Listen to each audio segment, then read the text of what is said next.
이사야 26장 12절과 13절 보겠습니다. 여호와여, 주께서 우리를 위하여 평강을 베푸시오리니 주께서 우리의 모든 일도 우리를 위하여 이루심이니이다. 여호와 우리 하나님이시여, 주 외에 다른 주들이 우리를 관할하였사오나 우리는 주만 의지하고 주의 이름을 부르리이다. 오늘 말씀의 제목은 모든 일을 우리를 위하여 이루심입니다. 10절과 11절에서는 하나님께서 손을 높이 드시고 역사하심에도 불구하고 거부하는 악인들에 대한 심판과 하나님께서 세상을 들어서 징계하실 때에 회개하고 돌아오는 자들에게 주의 열성을 보여주심으로 세상이 부끄러워한다고 했습니다. 오늘 말씀은 12절 뒷부분에 보면 나오듯이 하나님께서 모든 일을 우리를 위해서 주신다는 말씀으로 증거하겠습니다. 12절 여호와여, 주께서 우리를 위하여 평강을 베푸시오리니 주께서 우리의 모든 일도 우리를 위하여 이루심이니이다. 하나님의 백성을 압제하며 조롱하던 원수에 대한 하나님의 심판으로 하나님의 백성에게 평강을 베풀어 주신다는 것입니다. 이스라엘을 압제한 바빌론에 대한 심판이 그러했고요. 현재와 마지막 때에 악한 세력에 대한 심판이 또한 그러할 것입니다. 10절과 11절 말씀은 하나님의 징계로 압제를 당하는 가운데 회개하는 자들에게 주의 열성을 보여주심으로 압제하던 자들이 부끄러워하게 된다고 했는데, 오늘은 회개하는 자들에게 주시는 것이 평강입니다. 히브리서 12장 5절에서 10절 말씀에 보면 하나님의 징계가 의와 평강의 열매를 맺게 하기 위해 주신 것이라고 했어요. 11절에 보면 무릇 징계가 당시에는 즐거워 보이지 않고 슬퍼 보이나 후에 그로 말미암아 연단받은 자들은 의와 평강의 열매를 맺는다고 했습니다. 욥은 하나님께서 자기를 단련한 후에 정금같이 나온다고 고백하기도 했습니다. 성도가 많은 환난 가운데에서 연단을 받으면 범죄하며 그릇 행하던 것에서 바로 돌이키게 되고 속에 있는 모든 더러운 것이 제거되어 정결하고 의롭고 거룩해지면서 심령의 평강이 찾아오게 됩니다. 평강이 어떻게 찾아올까요? 그냥 평안하고 무념무상한 상태가 평강일까요?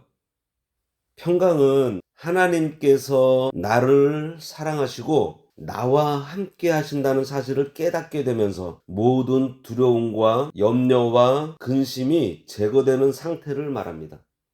우리가 기도하고서 그 기도가 이루어졌을 때 그 기도가 이루어진 것보다 더 기쁜 것은 하나님께서 나와 함께 하시며 내 기도를 들어주셨다는 사실을 깨달았을 때예요. 하나님께서 나를 기억하고 계시고 내 기도에 귀를 기울여 주시고 함께 하신다는 증거로 우리 마음을 평안하도록 하나님께서 나를 지배해 주시는 상태가 바로 평강입니다. 참으로 놀라운 사실은 회개하고 하나님께 돌아가 깨닫고 보니 모든 일을 나를 위해 하나님께서 계획하고 이루고 계셨다는 거예요.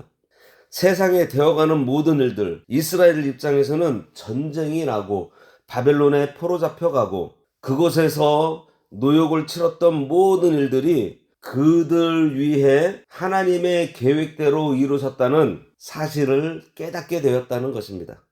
하나님께서 이 땅을 지으실 때에 자기 백성을 위해 지으셨어요.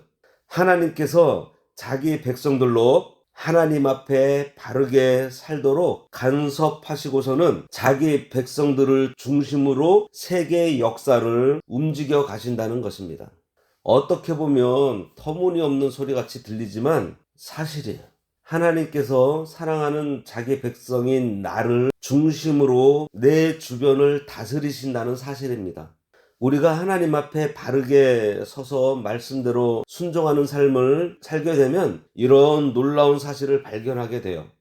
성도가 믿음에 굳게 서 있으면 자신이 얼마나 귀중한 존재인지 깨닫게 됩니다.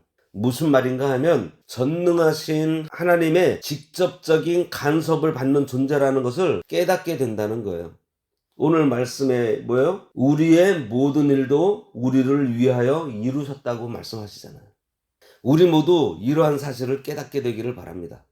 요셉이 보디발의 집에서 종살이를 할 때 요셉 때문에 그 집의 밭에 곡식이 잘 되고 그 집안 모든 것이 잘 되었다고 했습니다. 하나님께서 요셉과 함께 하신다는 증거를 보여주시려고 요셉이 그 집에 들어간 후에 그 집의 모든 것이 잘 되도록 하신 거예요.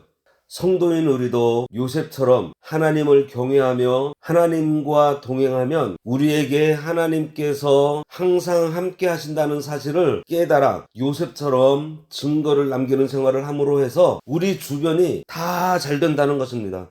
성도에게 그러한 능력이 있어요. 13절입니다. 여호와 우리 하나님이여 주 외에 다른 주들이 우리를 관할하였사오나 우리는 주만 의지하고 주의 이름을 부르리이다. 여기서 다른 주는 이방의 왕 또는 이방 신을 가리키는 말로 본절은 이스라엘이 이방 나라에 멸망당하여 그 지배 아래에 있었던 것과 이방 신을 섬기도록 강요받았던 일을 말을 하고 있습니다.